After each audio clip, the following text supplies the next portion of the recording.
My father banished me because my magic was supposedly useless. He sent me to Greyhaven, a dying border village with 100 residents, rotten walls, and the enemy kingdom of Redmont across the mountains. 4 months later, that same magic had turned Greyhaven into an unstoppable fortress city.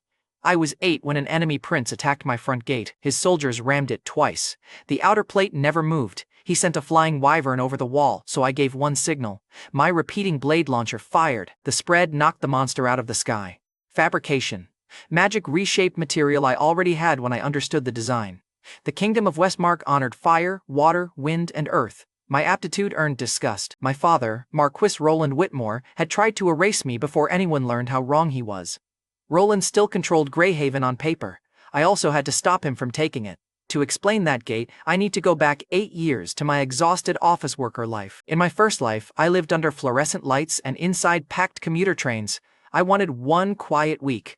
Then, I died.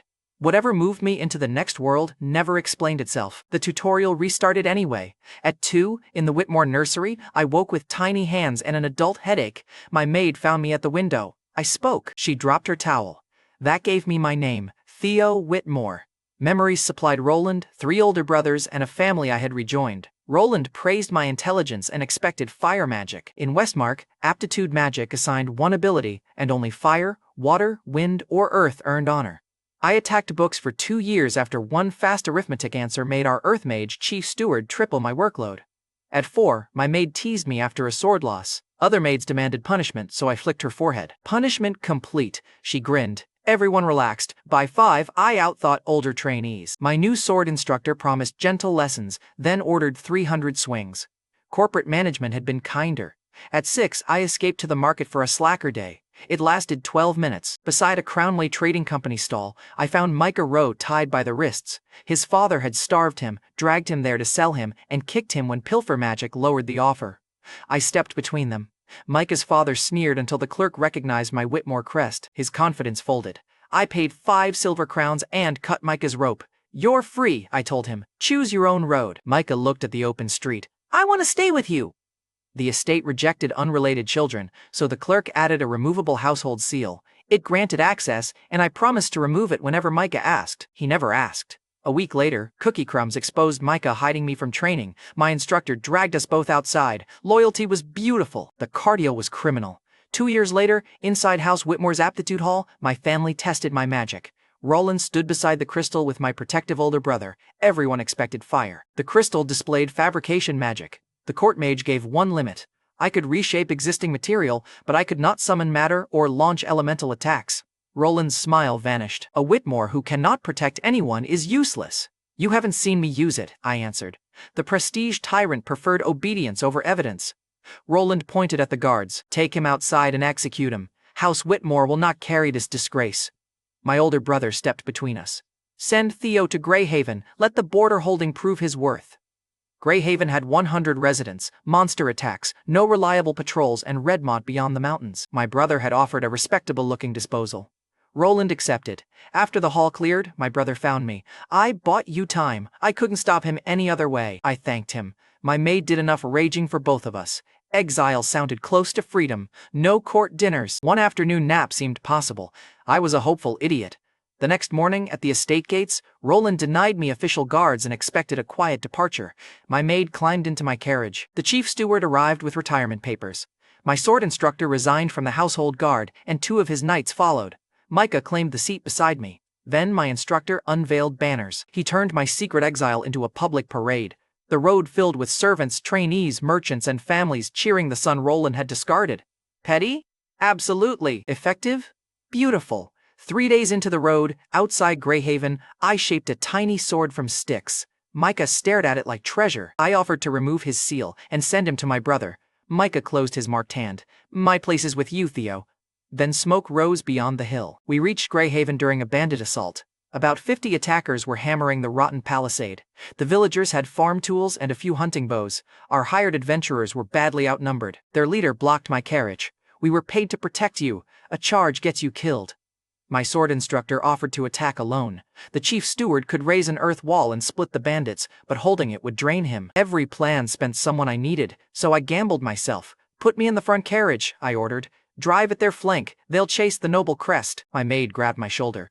Theo, that's suicide. Only if my instructor misses, he grinned. Apparently, that counted as affection between us. The adventurer leader stared at me. He later admitted he had expected another noble brat who treated commoners like furniture. One of his fighters reminded him that their contract only covered me. His paid duty ended when I reached Greyhaven. The rest of the party watched him choose between that contract and the village. The leader looked at the farmers behind the broken fence, then at my carriage. He drew his sword without a word. My party takes the other flank. That choice changed the battle. The leader's name was Travis Holt. Cedric Lowell, my chief steward, raised an earth wall behind the bandits and sealed their retreat. Rhett Calloway, my sword instructor, hit from the left with his knights. Travis's party struck from the right. The villagers fired from the palisade once the bandits turned away. Their leader screamed for everyone to break through my carriage. That made the trap worse. His men crowded the narrow lane while Rhett cut into their exposed side. The attackers who had been laughing at farmers suddenly discovered geometry. They were cooked. My carriage punched through the outer line, but one bandit reached the step. I blocked his blade with the tiny wooden sword. The impact jarred my wrist and knocked me sideways. Micah moved first. He drove his practice blade into the man's knee, then finished the fight before the bandit recovered. The child I had bought to free had protected me by choice. The remaining attackers broke. Some died. The rest dropped their weapons. Greyhaven lost nobody. The villagers opened the gate. A few adventurers left because they had old obligations. Travis and the rest stayed. Their contract was complete, but he wanted to see what kind of lord volunteered as bait before seeing his own bedroom. The villagers dragged captured bandits into the square. Farmers who had hidden behind broken fences now stood over the men who had terrorized them. Fear had changed sides. Molly Finch, the maid who had raised me, caught me by the collar before I reached the square. "You used yourself as a decoy," Molly snapped. She scolded me through the entire walk. Fair.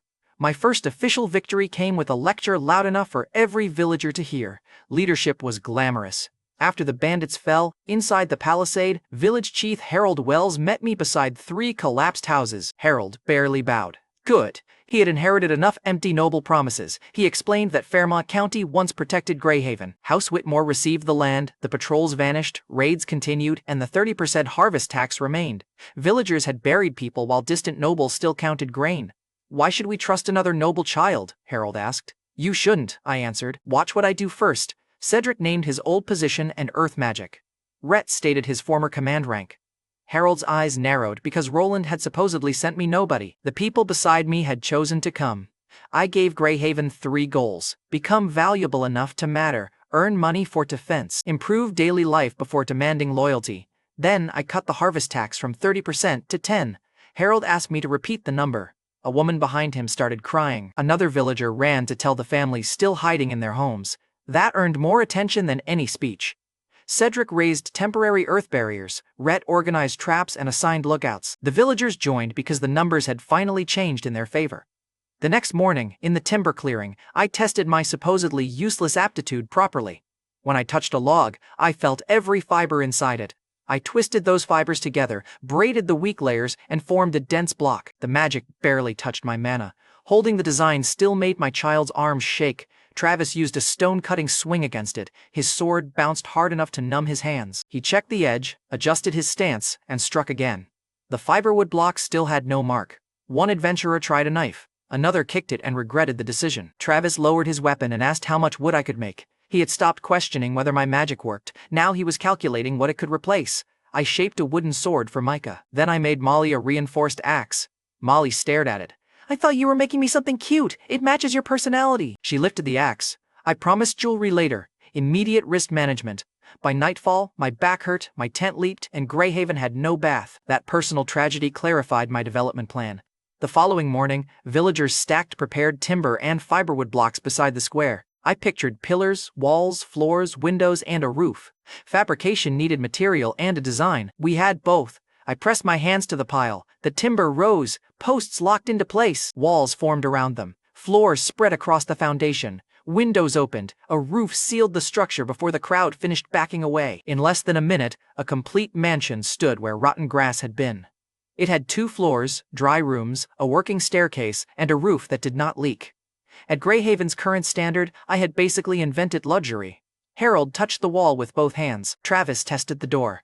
Molly looked through an actual glass window. Micah ran upstairs and shouted that the floor did not creak. Families who had spent years patching holes gathered around the steps. A carpenter circled the mansion twice, knocking on every beam. He finally asked where the joints were.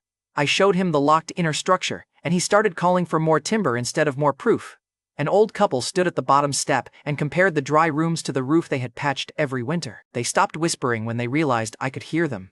The villagers had doubted my magic that morning. By noon, they were measuring their own lots. Then one woman pointed toward her collapsing home. "Can you build one for us?" another family asked. Then another. I had wanted one dry bed and a bath. Instead, I had accidentally promised to rebuild an entire village. The request stretched past the square. My lazy exile had survived one night, and the entire village had already scheduled its funeral. The morning after my mansion appeared, Greyhaven's families formed a line outside the door. Their demand was brutally simple. "Give us roofs that stayed dry." Micah touched the new wall and told me a house that kept children safe protected more people than a fireball. Molly agreed. Cedric and Rhett joined in until my supposedly useless magic had acquired a full defense committee. Fine, they were right. Annoying, but right. That week, villagers fed me lumber while I replaced one rotten home at a time. I set the new streets in a simple grid, so carts moved and guards saw trouble coming. Every finished roof created 3 new requests. Families carried beds inside before the wood dust settled. One old man sat on his new floor and refused to move for an hour. A mother tested the shutters twice, then hugged Molly instead of me because Molly looked less likely to panic. We cleared each rotten shell only after the family had keys. Carts stopped sinking, and children raced through lanes that had been mud 2 days earlier. I accepted vegetables, milk, and smoked meat as thanks. Currency was useful, dinner was immediate. My child's body started betraying the operation by sunset. My mana still felt deep, but holding designs for hours made my hands shake and my head pound. Molly caught me sitting behind a timber stack. "You're done for today," Molly ordered. "I own the village." Molly raised her reinforced axe. I was done for the day. The next project was personal. Greyhaven had no proper bath, and I had already spent too many nights smelling like road dust and bad decisions. I shaped a public bathhouse beside the new housing blocks. Brooke Ellis, the water and ice mage in Travis's party, filled the stone-lined pool. Hot water changed the village faster than another noble decree ever could. Molly offered to wash my hair because I was 8. Brooke volunteered to help. I refused with the dignity of an adult mind trapped in a child who could barely reach the shelf. Later, in the men's bath, I finally found peace. Then Rhett entered with 2 of his knights. "Team bonding," Rhett announced. "Look, I need you to understand how violent those words felt." 3 large men had invaded my bath because friendship apparently required ambush tactics. Micah joined them and promised he would grow strong enough to protect me. Rhett immediately assigned him more training. The boy's heartfelt vow had become paperwork for his own suffering. The next morning, beside the river, Cedric carved a defensive canal with earth magic. The first bank started crumbling when his mana faded, so villagers widened it while I locked the packed sides in place. Rhett kept ordering more work after the laborers started swaying. I stopped him. "They've worked since sunrise, let them eat." Rhett looked genuinely surprised that humans required maintenance. Cedric called him a sword with legs. Rhett called Cedric a chair with opinions. The workers laughed and sat down. The Tudor War had officially become public entertainment. By evening, Brooke redirected river water into the canal. The flow circled Greyhaven as a moat, but the level rose too quickly near the lower farms.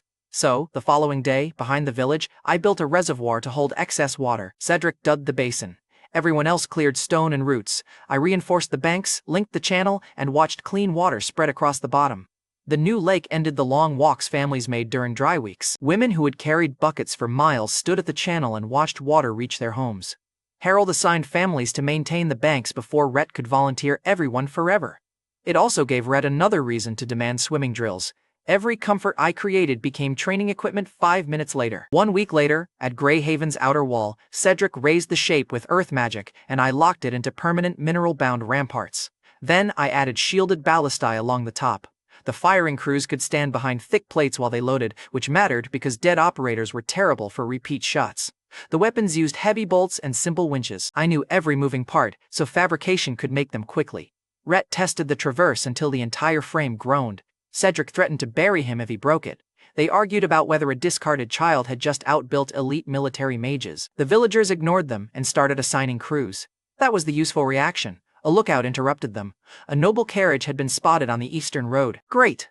Our walls had attracted an audience before I had finished the stairs. At lunch on the rampart, Cedric raised a more dangerous problem. Greyhaven had no stable income, and merchants rarely came this far. I considered taxes, trade, and defense with appropriate seriousness. Then Molly placed an empty dessert plate in front of me. We had no sugar, cream, or imported fruit left.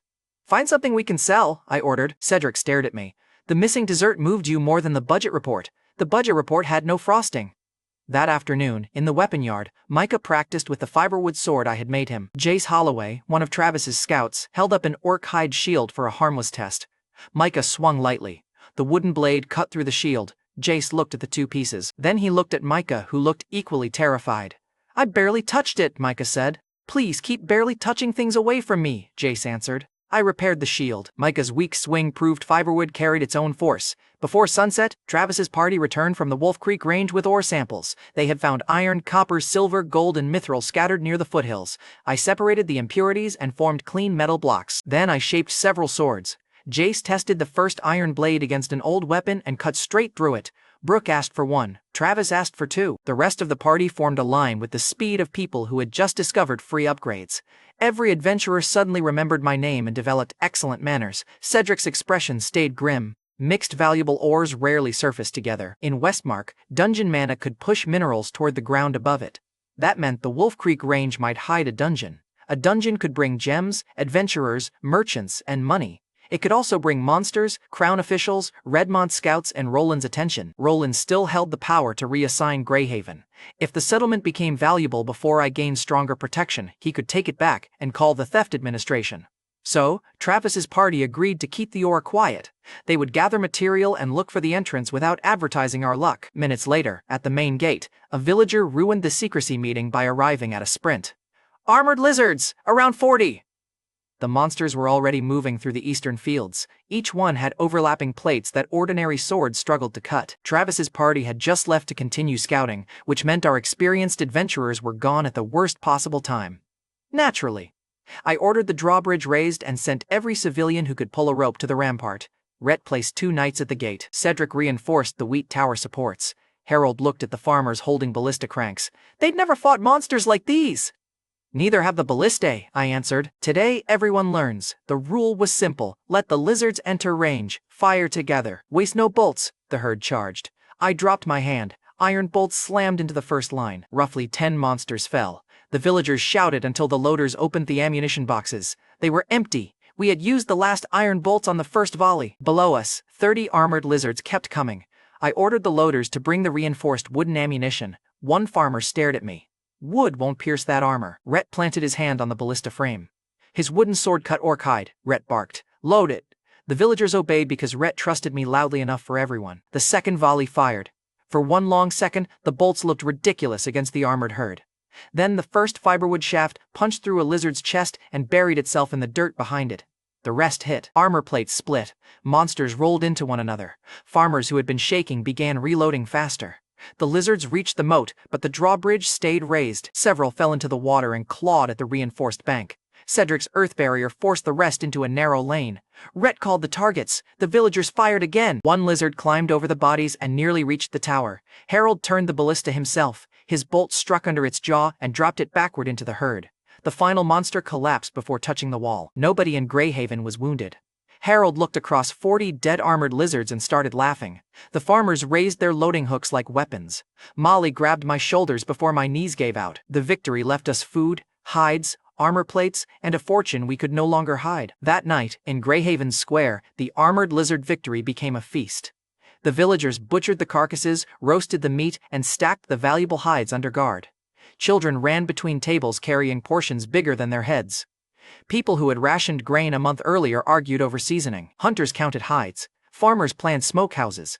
The monsters that came to eat Greyhaven had become dinner and inventory. I sat beside Harold while someone handed me the best cut without asking my rank. That felt better than the formal chair Roland had once given me at family dinners. Nobody waited for permission to laugh around me. Then Cedric ruined the meal with arithmetic. Extraordinary territorial revenue belongs partly to House Whitmore, he reminded me. The 10% harvest tax covered crops. Monster materials, weapons, and major cash sales triggered separate tribute. If Greyhaven grew rich, Roland could demand the money or reassign the holding. My lizard steak suddenly tasted political. Rhett leaned across the table. If the Marquis comes, we refuse. Cedric adjusted his glasses. Excellent legal strategy, very advanced. Rhett tapped the table. My sword has resolved several disputes. Cedric looked at the weapon. Your sword has created several disputes. The two of them kept going while I studied the piles of hides. We needed buyers, but loud wealth could invite the prestige tyrant back into my life. So the next morning, inside the manor, I sent a discreet message to Graham Whitmore, the older brother who had saved me in the aptitude hall. His merchant contacts could move goods without reporting every sale to Roland. 2 traveling Crownway merchants were already near the border. Elliot Dalton and his brother Ryan arrived by afternoon to inspect the lizard materials and my enhanced weapons. Elliot ran a hand over one armor plate. Ryan tested a fiberwood spear against it. The point punched through. Both brothers became much friendlier. "We can sell these quietly," Elliot told me. "Small shipments, different routes." I looked at their empty wagon, their hungry expressions, and the lack of a shop within days of Greyhaven. "Open a permanent store here," I said. Ryan blinked. "We would need a building." I walked outside and built one beside the main road. The brothers stared at the finished storefront. Shelves, counter, storage room, shutters, and a small apartment had appeared before Ryan finished explaining the obstacle. That confidence lasted beautifully short. Elliot accepted the deal. The brothers weighed the first lizard hides, bought several enhanced weapons, and marked a shipment for Graham's route. Greyhaven gained regular trade, and I gained people who could move valuable goods without announcing our income from every rooftop. Villagers crowded the new counter before the shelves were full. Ryan had arrived to inspect monster parts. By sunset, he was taking orders for salt, needles, lamp oil, and flour. The shop also brought sugar. I want the record to show that my economic policy had always been sound. Later that day, on the western rampart, Cedric and I discussed how large Greyhaven could become. The original palisade fit 100 residents. The new water, roads, and trade could attract thousands. Cedric suggested a square expansion. I drew a star shape in the dirt. Angled walls would let defenders fire along neighboring sections instead of leaving blind corners. Each point covered the next. An enemy attacking one face would receive bolts from 2 directions. Cedric studied the design, erased one angle, and made it steeper. I fixed his correction. Our calm planning session lasted almost 3 minutes before becoming an argument over whose version looked better. 10,000 residents, Cedric estimated. I stared at the drawing. My quiet exile now had a population target. Every time I chased one comfortable afternoon, I accidentally founded another department. Before sunset, the eastern lookout sounded a horn. The noble carriage spotted earlier had reached Greyhaven's gate. Viscountess Paige Monroe stepped down first. She was a newly titled fire commander serving Count Edmund Fairmont, the lord of our powerful neighboring county. Her uniform was immaculate, her sword expensive, and her expression said she had already graded the entire village. The second passenger was Iris Fairmont, Count Edmund's youngest daughter. She had white hair, careful posture, and both hands locked around a small doll case. I had prepared a formal greeting. Iris looked up, met my eyes, and I forgot half of it. In my defense, I was 8 and deeply unqualified for diplomatic composure. Paige looked past me toward the ramparts. "Where are the soldiers?" "On the wall," I answered. She scanned the crews and frowned. "I mean the 5,000 soldiers who built this place." There it was. Paige had invented an army because accepting the real answer was apparently too aggressive for her first theory. Inside the manor, Paige explained Count Edmund's order. She had to classify Greyhaven as a weak point, a useful ally, or a future problem. Iris sat beside her and kept the doll case on her lap. She was there because her father had tied the assessment to a possible engagement. Paige expected a military report. I gave her the embarrassing truth. "Roland sent almost no one," I said. "The villagers and the people in this room built Greyhaven." Paige looked at Cedric. "The Marquis assigned his chief steward." Cedric folded his hands. "I retired and followed Theo." Paige turned to Rhett. "And the household guard?" Rhett leaned back. "I resigned." Paige narrowed her eyes. "Your recall orders?" Rhett shrugged. "I ignored them." Rhett delivered that confession with the calm of a man discussing weather. The audacity was almost professional. Molly placed tea before Paige. "I followed because Theo treats people like people." Paige's attention returned to me. Her 5,000 soldier theory had failed in a way that looked worse for Roland. Greyhaven had been built by voluntary loyalty. Paige still wanted military proof. So minutes later, in the open field outside the wall, Cedric raised a thick earth barrier. The wall stood 12 feet high, but Cedric's mana only held the loose structure together temporarily. Once he released it, weather and impact would break it apart. I placed both hands against the surface. Fabrication spread through the earth. Stone fragments shifted, minerals bound, weak gaps sealed. Cedric stepped back and released his magic. The wall stayed. Paige drew her sword and struck it. The blade left a shallow mark. I reshaped the center and formed a massive doorway with reinforced hinges. The stone moved around the frame as if the wall had always been designed that way. Paige lowered her weapon. Iris had been watching from behind Molly. She stepped closer and pressed one hand to the concrete, checking whether the impossible wall felt real.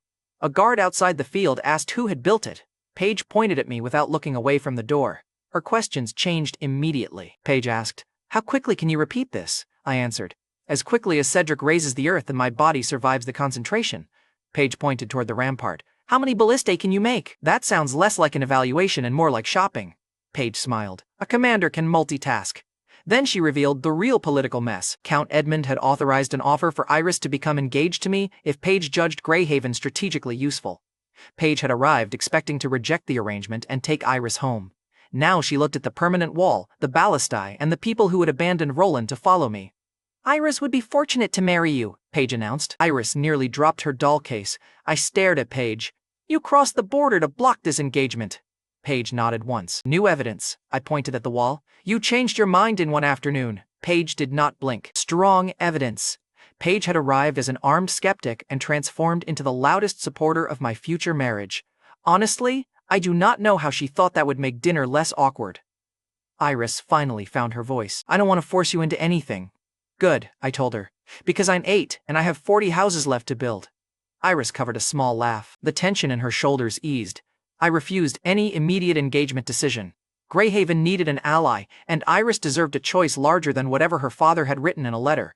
Paige accepted the delay because she wanted continued access to my walls and weapons. Very noble, completely selfless. That evening, beside the main road, I built Paige and Iris a 2-story inn from prepared timber. Paige inspected the rooms like military property and asked whether the shutters could stop arrows. Iris stopped beside a carved wooden flower on the railing and touched it carefully. You made this today? Iris asked. I had the wood and understood the design. She looked back toward the village homes. Then your magic protects people every day. Paige heard that and looked far too pleased with herself. The engagement campaign had gained a second volunteer. The evaluator who came to decide whether Greyhaven was dangerous had already started planning an alliance and an engagement. I thought that was enough chaos for one visit. The next complication surfaced in the lake we had built the week before. That evening, inside Greyhaven's new inn, Iris finally relaxed around me. We ate dinner with Paige and Molly. Iris opened her doll case, asked about the carved flowers on the railing, and laughed when I admitted dessert had shaped half my trade policy. Then she rested one hand on the engagement letter beside Paige. I don't want to force you, Iris told me. You aren't, I answered. Stay as long as you want. Decide when you actually have a choice. Paige watched Iris smile and extended their visit. After dinner, Cedric drew me aside. Count Edmund may have sent her away because her aptitude is an elemental. We had no proof, so I refused to treat his suspicion as Iris's truth. Greyhaven had room for her either way. The next morning, Cedric and I inspected the new channels at Theo Lake behind Greyhaven. I wanted one quiet hour. Naturally, a child surfaced beside the reeds before we finished. Blue-green hair clung to the girl's face, and thin fins moved beside her arms. She watched us from the water while holding a chunk of armored lizard shell. Cedric lowered his staff. An aquilin. The aquilin were aquatic people who followed connected rivers and lakes. Our diverted channels had created a fresh route straight into Greyhaven. The girl dove when Cedric stepped closer. I crouched at the shore and placed roasted lizard meat on a flat stone. She surfaced again, sniffed it, and took the entire piece. Food diplomacy. My most reliable branch of government. Her name was Lily Seabrook. She spoke the common language, though every sentence sounded like an accusation. Lily pointed at the meat. You killed the hard lizards? I answered. Greyhaven did. Lily ate another piece and vanished beneath the water. By afternoon, she returned with an entire tribe. Chief Oren Seabrook rose from the shallows first. He was Lily's father, broad-shouldered, silver-haired, and covered in shell armor. Dozens of aquilin waited behind him while the villagers gathered along the bank. Lily had told Oren about the lizards and the new lake. The tribe had been searching the river system for a safe place to settle. Oren placed one fist over his chest. You protected my daughter and cleared this water. I offer Lily as your future wife. The shore went silent. I was 8 years old. My town had one merchant shop, 40 unfinished houses, and now a diplomatic bribe proposal from an aquatic clan chief. My lazy life was speedrunning every problem except laziness. Lily nodded like the agreement had already passed. I looked at Oren. I fed her because she was hungry. Protection isn't a purchase. Oren's expression tightened. Among the aquilin, this is an honor. Rejecting him like an idiot could turn a settlement offer into a feud, so I opened one hand toward the lake. You can settle here, I told Oren. I'll protect your people without any marriage. The villagers started whispering. Oren studied the homes, canal, and ramparts. Then Lily tugged his armor and demanded more lizard meat. That ended the standoff. I built dry shelters along the shore and floating rest platforms near the reeds. The aquilin could live in the lake, trade with Greyhaven, and use the river whenever they wished.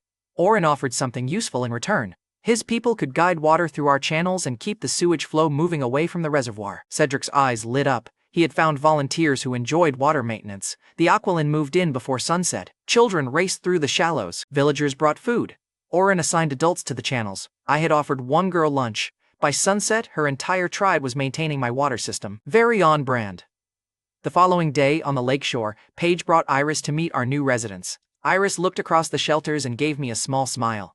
I would like to stay longer. Lily chose that exact moment to climb from the water. Lily pointed at me. My future husband.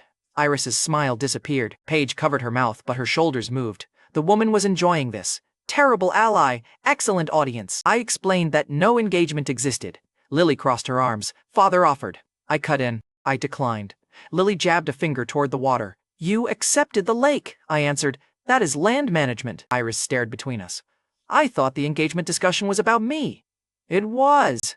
I had acquired a second negotiation before finishing the first. Later that morning, Iris and I took a small boat across Theo Lake. We wanted 5 quiet minutes to discuss the misunderstanding. The Aquilin children followed beneath us. Iris apologized for assuming I had hidden an engagement. I told her hiding one would require me to understand my own life, which was already asking too much. She laughed. Then 4 Aquilin children climbed onto the boat. The boat rocked hard. Iris grabbed the side, missed, and fell against my shoulder. I caught her before both of us went into the water. For 1 second, neither of us moved. Iris turned bright red. I remembered every adult word I had ever learned and used none of them. Lily surfaced beside us. Cheater! I told Lily. I am not your husband! Lily slapped the water and swam away.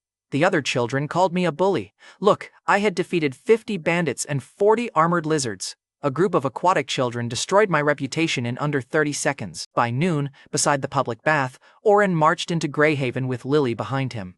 Oren planted both feet in the road.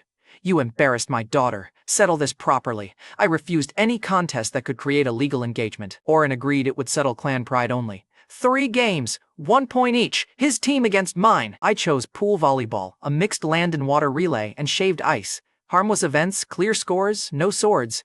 I also fabricated simple swim clothes so nobody ruined daily clothing in the water. Paige immediately joined Iris's side as coach. Molly joined because Paige called humans slow. The Aquilin crushed us in pool volleyball. Lily returned everything. Oren blocked half the pool by existing. Paige shouted tactics until Molly ignored her and hit Oren in the face. We rallied, still lost, and Lily raised both arms. 1 victory for my marriage! Clan pride, I corrected. She ignored me. The second game used a relay around the lake. Micah handled the running section. Rhett volunteered for the water leg. I expected basic swimming. Rhett launched into the lake with a butterfly stroke so violent it looked like he was fighting the water personally. Oren's team had a huge lead. Rhett erased it. The Aquilin stared as my sword instructor slapped half the lake behind him and reached shore first.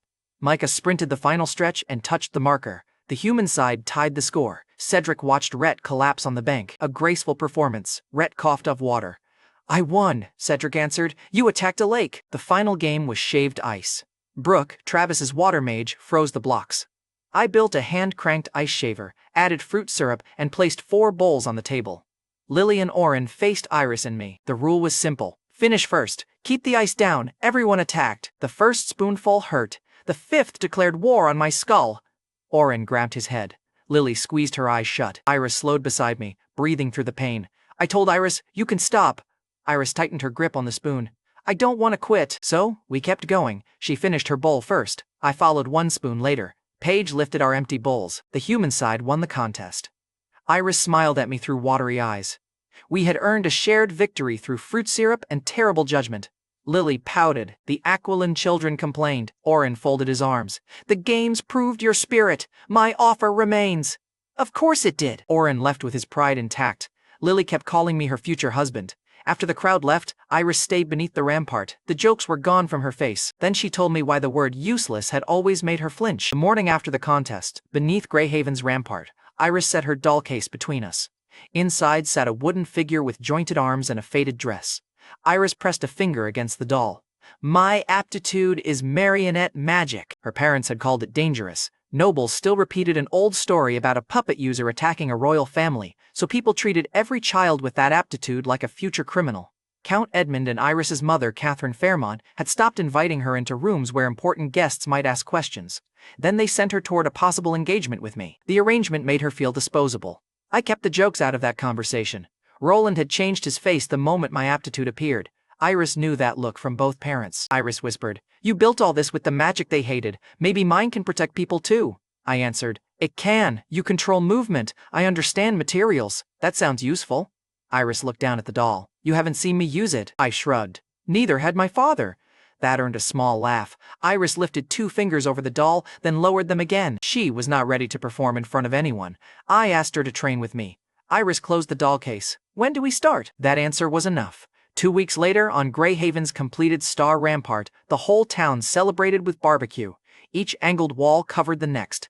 Every point held ballistae, shield plates, and enough room for crews to move. The settlement that once hid behind rotten timber now had overlapping fire lanes. Iris spent the morning practicing with her doll beside Micah. She asked whether we could train together every day while she stayed in Greyhaven. I agreed, then realized I had accidentally added another lesson to my schedule. Cedric heard us and smiled like a tax collector. Families walked the new wall with food in their hands. Harold placed old farmers beside young loaders and made each crew repeat its target lane. The celebration doubled as practice because Greyhaven had learned what quiet borders usually meant. Paige spent the entire morning examining every weapon I owned. Paige pointed at the upgraded ballista. "What changed?" I tapped the frame. 2 firing arms, stronger frame, faster reset. Paige asked, "How much?" I answered, "It isn't for sale." Paige placed a hand over her chest. "You wound me." I pointed at her. "You asked the price before congratulating me." Paige smiled. "Congratulations. How much?" Weapon hunger was Paige's most reliable trait. Micah loaded the demonstration bolts. He pulled the release, and both arms fired together. The shafts struck the distant hillside and shattered a section of loose rock. Paige's smile became dangerous. She wanted 1 ballista for Fairmont County. I wanted a political ally who owed me something useful. I held out my hand. 1 weapon for 1 future favor. Paige held out her hand. "Agreed." Then she asked for enhanced bolts. I gave Micah one of my ordinary iron swords and asked Paige to test it against her expensive blade. Paige raised an eyebrow, then crossed weapons with him. Micah's sword cut through hers. The broken upper half landed in the dirt. Paige looked at the piece. Micah looked ready to apologize to the entire county. I repaired her sword before she started grieving. Paige turned toward me. "Add the bolts," I answered. "That sounds like a second favor." Paige pointed at the repaired weapon. "You just destroyed my bargaining position." "Beautiful." A professional commander had arrived to negotiate and lost to a nervous child holding basic iron. Seconds later, from the forest road, the lookout horn screamed. Travis's party burst from the trees. They were running full speed toward Greyhaven. A dragon followed them. Travis reached shouting distance and waved both arms. "Open the gate!" The monster tore through the treetops behind him. Its wings spread wider than the road. Smoke leaked between its teeth. Travis later told me his party had found it beyond the ore deposits. They tried to draw it away, but the dragon chased their strongest magic and followed them toward the only fortress nearby. The gate crew lowered the drawbridge. Travis shouted, "We'll distract it! Get the village out!" I refused. His party had chosen Greyhaven when they could have walked away. I would not repay that choice by using them as bait. I ordered, "Run straight for the gate. We cover you." Micah climbed onto the upgraded ballista. Paige moved beside him. Rhett sent his knights to clear the road. The dragon broke through the last trees. I dropped my hand. Both ballista bolts fired. The dragon twisted in the air. 1 bolt missed. The other scraped its shoulder and vanished into the forest. Our strongest weapon had fired once and achieved landscaping. Paige raised both hands. Fire gathered around her arms. Paige ordered, "Open the lane." Travis's party dove aside. Paige's blast struck the dragon across the chest and slammed it into the road. The impact shook the gate. Then the dragon stood again. Its scales were scorched. Its temper had improved in the wrong direction. Travis's party reached the drawbridge. The loaders cranked the ballistae while Paige fired again. The dragon dodged the second volley, launched itself upward, and crashed against the outer rampart. Stone split. The new wall broke under its claws. Villagers ran from the damaged section. Rhett pulled 2 loaders clear before the parapet collapsed. Cedric raised an earth barrier inside the breach, but the dragon smashed through half of it with 1 strike. I ordered everyone back. Cedric stayed. Cedric barked, "The barrier needs an anchor. Give me 10 seconds." Micah stayed beside him with a fiberwood shield. My hands locked on the rail. Cedric was old, exhausted, and standing in front of a dragon because my wall had failed. Cedric glanced back at me. "Running is terrible for my knees. Solve this quickly."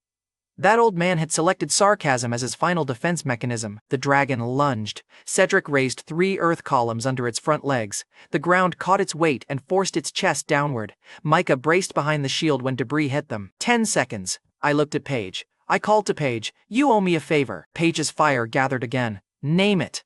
I pointed beyond the gate. Strike the road outside the gate, keep it facing forward. She understood immediately.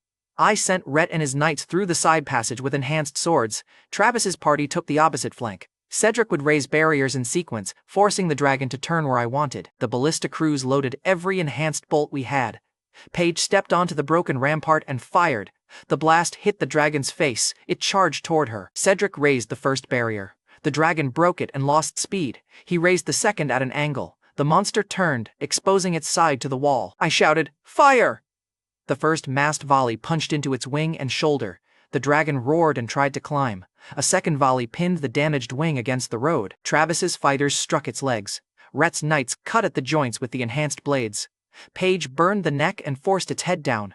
The dragon tore free from 2 bolts and smashed the third barrier. One claw caught the rampart and ripped away another section. Half the firing platform collapsed. Cedric dropped to one knee, and Micah dragged him behind the fiberwood shield while the loaders prepared the last volley. The dragon lifted its head. I waited until it turned toward Paige, then I gave the signal. Every remaining bolt hit. The shafts drove through the scorched scales and locked the dragon to the ground. Rhett ran up the pinned neck. One swing took the head. The dragon stopped moving. For several seconds, nobody spoke. Then Travis raised his sword. The entire village answered. Iris ran from the inner stair with Molly behind her. She found Micah first, checked Cedric next, then grabbed my sleeve hard enough to wrinkle it. Iris squeezed my sleeve. "You said the wall would protect everyone." I answered. "It did." Iris looked at the broken rampart, the pinned dragon, and the people still standing. Then we rebuilt the wall. Everyone had made it inside. Paige had spent enough fire to shake her hands, and half my new rampart lay in pieces. Greyhaven had killed a dragon without losing anyone. I looked at the ballista crews reloading after the fight had already ended. My first thought was relief. My second was that the firing rate still needed work. The dragon had arrived as Travis's problem. Its corpse became Greyhaven's fortune, Paige's political weapon, and my next administrative nightmare. The next afternoon, in Greyhaven Square, Paige turned the dragon victory into a public ceremony. The carcass lay beyond the wall under heavy covers. The damaged ramparts stood behind us. Both mattered. We had won, and the bill was still visible. Paige called Rhett forward first. She named the sword instructor who had finished the dragon. Then she called Cedric, whose earth barriers had created the opening. Finally, Paige faced the crowd and pointed at me. Paige raised her voice. "Theo Whitmore built the weapons, chose the ground, and gave the commands that brought everyone home." The villagers started cheering before she finished. I had spent most of my life being praised by Roland only when I matched his expectations. Greyhaven cheered because my choices had kept people alive. Rhett tried to make the ceremony about sword training. Cedric announced that strategy required education. The crowd immediately started taking sides. My tutors had turned public recognition into another custody dispute. Later that evening, inside the manor, Paige offered Greyhaven an equal alliance with Fairmont County. She also explained why her judgment had changed so hard. Paige told me she had grown up separated from most of her family because her fire aptitude pulled her into military training early. She recognized the same disposable child treatment around Iris. Count Edmund had sent Paige to reject me if I looked incompetent. She had expected a spoiled exile hiding behind a famous house name. Instead, she found chosen followers, impossible walls, and a child who refused to leave adventurers outside with a dragon. Paige admitted, "So I misjudged you." I answered, "Badly." Paige lifted one finger. "Enjoy that sentence. You only get one." I accepted the alliance. Fairmont would provide the political and military support Roland had denied. Greyhaven would provide trade, defenses, and weapons under negotiated terms. Equal terms mattered. I had escaped one noble who treated loyalty like ownership. 2 days later, at the Dragon Warehouse, Crownway Trading Company arrived with senior merchants and the Dalton brothers. Elliot and Ryan had already helped Greyhaven move lizard goods discreetly. They examined the dragon, checked the scales and claws, and estimated its value above 100 platinum crowns. That was enough money to turn our village into a regional power. The senior spokesman offered 60. He delivered the number with a smile, as if stealing 40 platinum was customer service. I asked Elliot whether the offer was fair. Before Elliot could answer, the senior merchant stepped in front of him. The senior merchant cut in. "The juniors are here to observe." Ryan's jaw tightened. The senior merchant warned them that Crownway controlled their licenses, routes, and future. Supporting a higher price could get both brothers expelled. Then he looked straight at Elliot. "Tell Lord Theo the offer is generous." "Expensive mistake." Elliot looked at the dragon, then at the shop I had built for him. Elliot answered, 60 is a low ball. The carcass is worth at least 100. Ryan stood beside him. "More in this condition." The senior merchant's smile died. He threatened expulsion again. Elliot and Ryan refused again. "Beautiful." The man kept raising the threat after it stopped working. I asked what they needed to form their own company. Ryan counted the requirements on 3 fingers. Guild fee, physical shop, noble sponsor. I answered, I have the shop. Elliot answered, I'll cover the fee. Paige leaned against the doorway. I'll sponsor them. The senior merchant turned on her. Challenging a viscountess over a dragon he did not own would have been stupid. He chose stupid. Paige rested one hand on her sword. Finish that sentence carefully. He folded. By sunset, Elliot and Ryan were no longer Crownway juniors. They were the founders of Dalton Trading. Paige then pushed the dragon credit toward another target. Paige told me, you should accept a title for this victory. A baron with Banished is harder to steal from. I asked whether supporting me would cost her another promotion. Paige shrugged. Build your own life, Theo. Stop measuring it against what other people might lose. Then she pointed at the warehouse. Paige added, also, give me more Banished before your title makes you expensive. There she was. Dalton Trading bought the dragon for 130 platinum crowns. Molly held the payment pouch with both hands. The coins inside could fund walls, stores, farms, and years of supplies. Her hands started shaking. Rhett offered to carry it. Molly clutched the pouch tighter and told him she trusted the dragon more. The senior merchants withdrew every Crownway-owned carriage from the yard. They expected Elliot and Ryan to crawl back once the brothers realized they had no transport. I looked at the empty road. Then I built a carriage. The frame used fiberwood. The axles were reinforced. The suspension came from simple designs I understood. It carried more weight and moved faster than the old Crownway wagons. The seniors had tried to strand my merchants with transportation. They had forgotten I built transportation. Paige later told me what happened 1 week later on the Capitol Road. Riding with Elliot and Ryan, she passed the Crownway convoy in my new carriage. The senior spokesman stared through his window while Dalton Trading rolled ahead. I wish I had seen his face. Missing that humiliation remains one of the great injustices of my childhood. Paige continued to the Westmark capital and requested an audience with King Dominic Westmark. She later told me she reported the bandit defense, the instant fortifications, and the dragon battle. She brought 1 dragon fang as confirmation, then asked the king to judge Greyhaven directly. The fang proved the monster existed. My town still had to prove everything else. Dominic agreed to meet me. News spread first. Several days after Paige left for the capital, I ate lunch at Greyhaven's new watchtower with Molly, Cedric, Rhett, and Iris. The town now had raised lookout posts, a larger meeting hall, and carts moving through the new streets. Elliot's shop sold imported fruit and sugar. Someone suggested renaming the settlement Theoville. I rejected it immediately. I raised both hands. I already have a lake named after me. I need limits. Rhett argued that Theoville sounded strong. Cedric said it sounded like a child named his own toy fortress. Iris covered a laugh and asked me to stop calling her Lady Fairmont when we were alone. Iris lowered her voice. Call me Iris! I did! She turned pink and focused very hard on her plate. Molly placed a cake in front of me. Actual sugar, cream, imported fruit. The dessert shortage had created a trade economy, and the trade economy had finally apologized. By the end of the week, at Greyhaven's gate, 10 exhausted visitors arrived from a neighboring village. Their spokesperson called our settlement Greyhaven. Harold's people used the same local name, even though Roland's court listed us as an unnamed Eastern holding. Hearing outsiders use it proved the name had survived beyond our walls.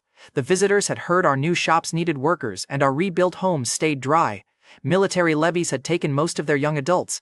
Their farms were failing and families were hungry. They had come to ask whether Greyhaven could accept a few workers. I asked, how many people need help? The spokesperson looked behind him. 300. I had offered shelter to 10 visitors and accidentally inherited 300 neighbors. New personal record. I gave them a temporary tax holiday, food, homes, and work. Greyhaven needed hands in its inns, shops, fields, dairy sheds, repair crews, and wall lines. 300 people also meant 300 beds, meals, jobs, and terrified first nights. So we prepared before the full group arrived. Harold organized the villagers. Molly planned food. Cedric assigned crews. I built housing blocks until my hands shook. When the migrants entered Greyhaven, the first thing they saw was a hot meal. The second was a row of finished homes. One mother stood in a doorway and asked whether the room was truly hers. Harold told her that life here had improved because Theo kept making work for himself. Traitor. Within days, the newcomers filled the inns, expanded the fields, and sold milk and cheese. Greyhaven jumped from village to town almost overnight. People had chosen the place Roland expected to bury me. I thought fitting 300 newcomers behind the walls was the largest problem our success could attract. Then, Travis returned from the Wolf Creek Range. His party had been tracing the mixed ore, and he carried proof that the mountain had been hiding something. The morning after Travis returned, he dropped a charcoal map across my breakfast. Travis tapped a black opening in the Wolf Creek Range. We found the dungeon entrance, he told me. There went the last peaceful bite of my meal. Mixed ore had made us suspicious. A carved stone passage and fresh monster tracks confirmed it. By crown law, discovered dungeons required oversight because monsters and mineral claims could wreck an entire region. Keeping it secret was over. Cedric closed my unfinished textbook. Excellent, we can report it after your lessons. I stared at him. A dungeon had appeared under my territory, and the academic final boss still wanted grammar drills. Tragic. I rewarded Jace Holloway, Travis's scout, for finding the route. He received 1 gold crown and a mithril knife I forged from our ore. Then I sent him to the capital with the report. Avoid unnecessary fights, I told him. Jace grinned. With this knife? That was the wrong answer, but he had already left. While Jace handled the capital road, Cedric and I divided the dungeon work. Cedric would oversee the district from Greyhaven. Travis would command the site because he knew the range and could stop adventurers from doing something terminally stupid. I asked for volunteers to expand the Greyhaven Guard, Rhett's formal local force, around the new outpost. Half the workers had already signed a sheet labeled Cedric Guard. I held up the paper. This is not a real organization. Cedric adjusted his glasses. They volunteered while you were deciding what to call it?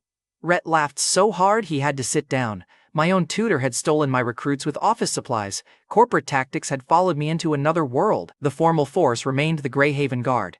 The joke survived because everyone enjoyed my suffering. Several days later, at Greyhaven's gate, Jace returned after delivering the report. He brought 3 dead orc stories and Claire Baxter, the adult daughter of a baron killed in the war. Jace and Claire told us what happened on the capital road. 3 orcs attacked her carriage after the driver fled. Jace's new knife cut through all 3 before they reached her.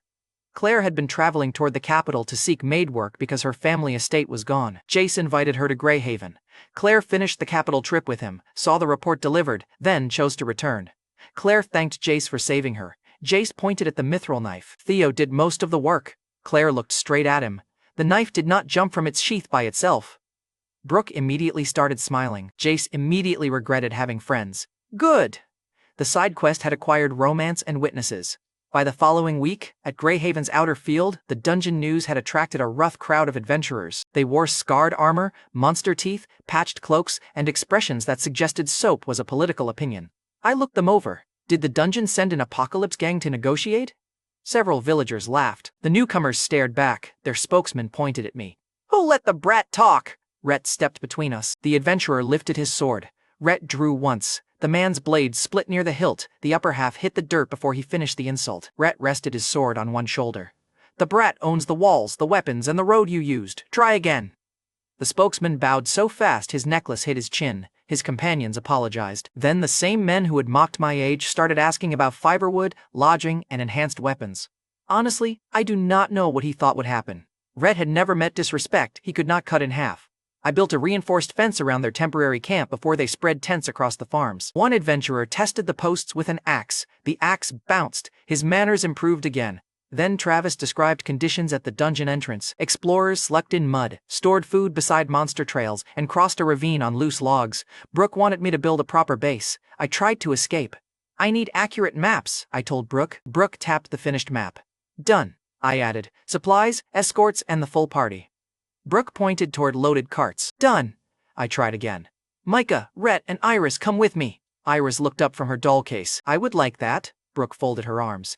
Anything else? I had invented every unreasonable condition available. She accepted all of them.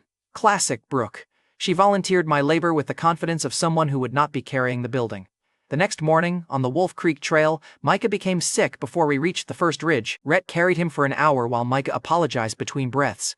Iris walked beside them and kept his water flask cold with Brooke's help. A troll charged us near the tree line. The Apocalypse Gang earned its name. 3 adventurers pinned the creature. Brooke froze one leg, and Travis finished it before I could issue an order. They were reckless. They were also very good. At midday, 6 wet logs over a ravine stopped me harder than the troll had. The drop disappeared into mist. One adventurer stepped onto the first log like this was normal. I grabbed his cloak. How many people crossed this? I asked. Travis answered. Everyone. I pointed into the mist. How many fell? Nobody answered quickly enough. The lecture could wait. I built a bridge. We cut timber, anchored fiberwood beams into both cliffs, and locked a wide deck across the gap. Railings rose along both sides. The first adventurer crossed while carrying 2 supply crates instead of crawling over a wet log. He kissed the railing. That reaction was excessive. I allowed it. At sunset outside the dungeon entrance, I sealed the exposed sides and raised a headquarters and traveler's lodge from prepared timber and stone. Beds left the mud, food left the monster trails. Rain tanks and a dry guard terrace finished the sweep. The hardened adventurers walked inside, then started fighting over rooms. One claimed the stairs, another claimed the terrace. Brooke threatened to put both outside. The argument died. I placed Travis in command of the site while Cedric governed the district from Greyhaven. Iris searched the exposed rock beside the new foundation and found another mithril vein. The outpost had become profitable before I finished the roof. Naturally, we returned to Greyhaven after dark. Cedric waited at the gate with my textbook under one arm. Travis stepped forward. The delay was my fault. Cedric looked at him. Then you may write the apology after Theo finishes his lesson. Travis retreated. Coward. Cedric took my collar and marched me toward the manor while the adventurers watched their territorial lord get dragged home for missing curfew. I had survived a dragon. Cedric still dragged me home by the collar. The following day, on the path beside Theo Lake, I walked with Iris after training. She had chosen every dangerous trip condition without hesitation. I needed to know whether she was staying because of her father, Paige, or her own decision. So I asked, "What do you actually want?" Iris held her doll case tighter. "I want to stay in Greyhaven," she answered. Then she looked directly at me. "And someday, I want to marry you." My brain stopped working. I looked toward the lake and pretended I had not heard her. Iris narrowed her eyes. "Theo, you heard me," I answered. "The water is very loud today." Theo Lake was completely calm. Iris turned pink. I was probably worse. She had arrived as an engagement offer written by someone else. Now she had made the choice herself. I managed one useful sentence. "Stay because you want to, the rest can wait." Iris smiled and walked closer beside me. The next morning, Dalton Trading's carriage rolled through Greyhaven carrying 30 platinum crowns and a weapon complicated enough to finally make my magic fail. The next morning, inside Dalton Trading's shop, Elliot and Ryan placed 30 platinum crowns on the counter. Molly picked up the pouch with both hands. Her arms started shaking. Rhett offered to help. Molly turned away and hugged the money tighter. She still trusted currency more than my sword instructor. Sensible woman. Dalton Trading had survived its first capital run. The brothers sold Greyhaven goods, secured new routes, and returned with profit. They also reported that Paige had been asking about undeveloped land near our border. Paige wanted territory close to my weapons. Of course she did. Ryan then placed a compact metal crossbow beside the coins. It held 10 bolts in a top magazine. One pull reset the string, dropped the next bolt, and prepared another shot. I forgot the money immediately. Molly noticed. 30 platinum crowns are beside you. I tapped the crossbow. The crossbow reloads itself. Molly tightened her grip. 30 platinum crowns. I pointed at the magazine. 10 shots, Molly. I had priorities. Some were simply more mechanical than others. That afternoon, in my workshop, I took the crossbow apart and rebuilt every piece from memory. The copy looked perfect. I pulled the trigger. Nothing happened. I adjusted the latch. The string released, but the magazine jammed. My second attempt fired one bolt and threw the next two onto the floor. The third copy locked itself so completely that Rhett offered to hit it with a hammer. I refused. He looked disappointed. Fabrication could reshape material when I understood the structure and design. Every piece made sense alone. The full cycle still beat me. A simple-looking object had finally beaten me in public. Iris watched from the workbench. If you can't reproduce it, my magic has no chance of becoming useful. I put the broken mechanism down. That comparison is terrible, I told her. My failure belongs to me. Show me what your magic can do. Iris opened her doll case. Her old wooden doll could move, but the joints cracked under sharp turns. So I used fiberwood and a little mithril to build a stronger puppet with balanced limbs and reinforced connections. Then I stepped back. Iris raised one hand. The puppet stood, its head turned toward me. One arm lifted. Then it walked across the table, jumped over the broken crossbow, and landed without falling. Iris made it bow. I clapped first. Iris blinked. That was only a few steps. I pointed at the puppet. A few steps controlled from across the room. Do it again. The second attempt became a dance. The puppet spun, caught its balance, and tapped Rhett's hand when he leaned too close. Iris opened her old doll case and tried moving both at once. The reinforced puppet crossed 3 steps while the small doll lifted one arm. Then the old doll collapsed and Iris grabbed the table, breathing hard. She had moved both. She could not hold both yet. Rhett reached for the fallen doll. Iris stopped him, reset both figures, and tried once more. The reinforced puppet stayed upright. The small doll took 2 steps, then tipped over. Iris smiled anyway. She had proved the direction. The battlefield version still needed work. Rhett stared at the reinforced puppet. Can it hold a sword? Iris looked at me. I answered, we can build one that can. Her parents had called marionette magic dangerous. We started testing what it could protect. I suggested a public performance before anyone saw it as a weapon. Iris agreed, then immediately looked terrified by her own answer. That night, in Greyhaven Square, the reinforced puppet stood on a small platform. Families crowded around. Migrants filled the back rows. Adventurers leaned against the shops. Paige had not returned yet, so Iris stood beside me with Molly on her other side. Whispers spread before Iris raised her hand. One villager repeated the old rumor about a puppet user attacking a royal family. Another called marionette. Magic cursed. Iris's fingers stopped. The puppet collapsed. The square went painfully quiet. Iris stared at the floor. She had heard that same silence from her family before. I stepped onto the platform. You're afraid of a rumor, I told the crowd. Watch what she actually does. Then I picked up the puppet and placed it upright. Iris looked at me. I nodded once. Her fingers moved. The puppet bowed to the crowd. Then it danced. It spun across the platform, balanced on one foot, and caught a flower. Molly tossed through the air. Children moved closer. The whispering stopped. Iris sent the puppet into a quick mock sword routine. It blocked 3 wooden strikes from Micah, disarmed him, and offered his practice blade back with another bow. Micah laughed and bowed to it. Children cheered first. The migrants followed. Then the original villagers stood and applauded until Iris's hands started shaking for a different reason. The puppet finished with both arms raised. Iris ran into me and hugged me hard. She was crying, so I kept my mouth shut and let the applause carry the scene. The people who had whispered cursed were now asking when she would perform again. The next morning, at Greyhaven's main gate, Paige returned with the royal party. King Dominic Westmark rode at the center. He ruled the kingdom that Roland served. Beside him traveled Chancellor Martin Quill, the royal official responsible for catching expensive lies before they reached the throne. Martin inspected Greyhaven's walls like he expected painted boards.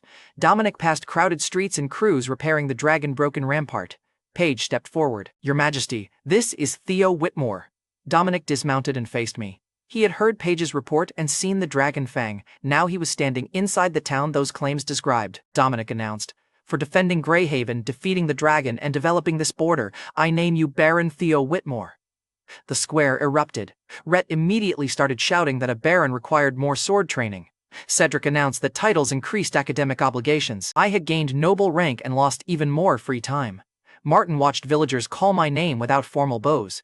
The village chief complained that I had placed the new dairy sheds too close to his grain store. A child ran up and asked whether I had fixed the bathhouse heater. Martin stopped checking the walls and started watching the people. An hour later, atop the watchtower, I showed the royal party Greyhaven's defenses. The star ramparts covered one another. The moat protected the gate. Ballista crews could fire behind shield plates. Traders moved through the market while adventurers guarded the roads. At Theo Lake, Aquilin children raced beside fishing boats. Orin's people controlled the channels and lived beside the human settlement. Martin asked how many soldiers Roland had supplied.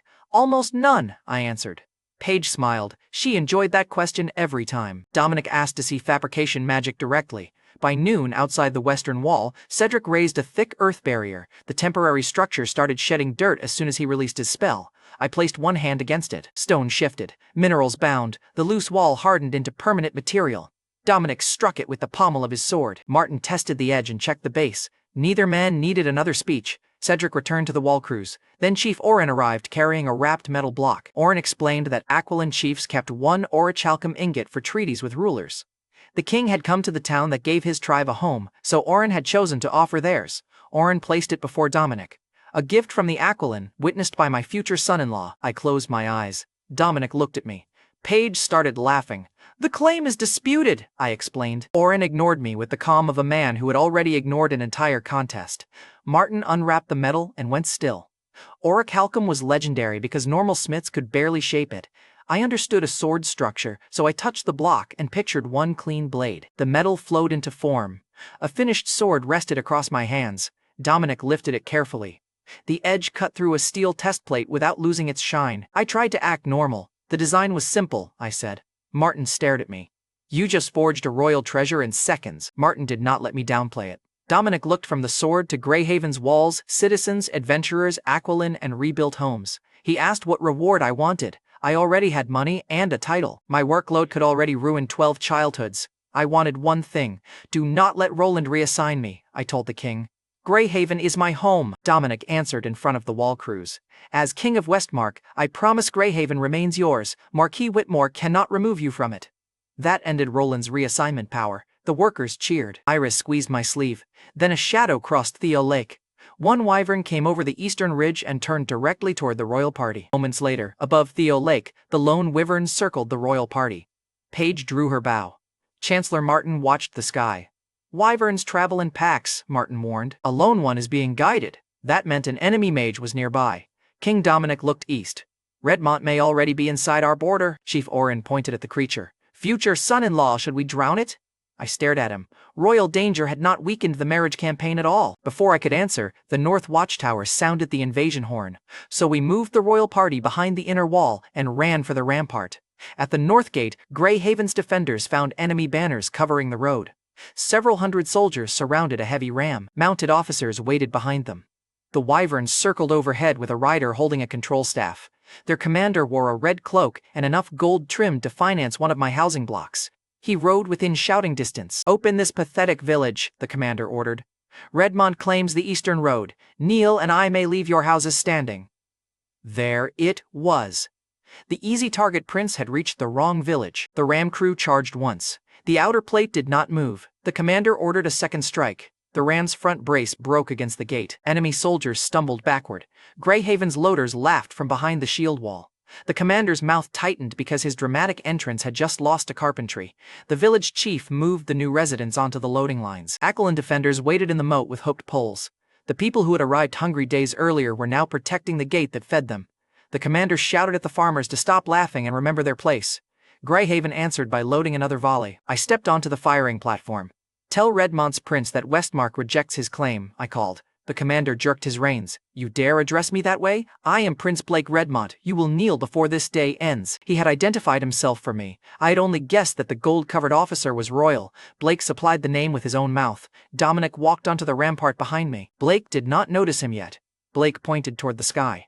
Break the wall from above, Paige warned him. Call the wyvern back. Blake laughed at her warning and ordered the rider down. Naturally, he made it worse. The wyvern folded its wings and dove toward the gatehouse. I waited until it committed to the descent. Then I gave one signal. The repeating blade launcher fired. I had built it after studying the capital crossbow. The full crossbow mechanism still beat me. Its useful principle was simple. One pull could feed several prepared shots through a sequence. Ballista experience supplied the force. A spread of reinforced blades crossed the sky. The wyvern tried to turn. The outer blades cut its wing membrane. The center shot struck its armored chest. The monster dropped beyond the moat and tore a trench through the road. Its rider rolled free and surrendered before anyone reached him. Blake stared at the fallen wyvern. Paige drew another arrow. My next shot reaches you. Then Blake finally saw Dominic standing behind me. His soldiers saw the king too. The front line dropped weapons first. The officers followed. Within seconds, most of the advance force had surrendered around a broken ram and one grounded wyvern. Blake tried to order them forward. Nobody moved. His royal status had worked beautifully until a stronger king appeared behind the child he had called pathetic. The prince's mouth kept issuing commands after his army had unsubscribed. Rhett led the Greyhaven guard through the gate. Travis's adventurers secured the wyvern rider. Paige crossed the drawbridge and stopped her arrow against Blake's throat. Off the horse, Paige ordered. Blake obeyed. The easy target prince entered Greyhaven on foot with his hands tied. Minutes after the wyvern fell inside the gatehouse, Dominic questioned him. Dominic looked at the broken ram outside. Westmark called builders useless. Greyhaven just stopped your attack. Blake stayed silent until Paige tightened the rope around his wrists. Paige asked one question. Why Greyhaven, and where is the main force? Blake spat the answer. Greyhaven was the easy first target. The larger army struck Iron Ridge, Westmark's eastern fortress city. Another force is moving on the western counties. That was the entire confession. It was enough.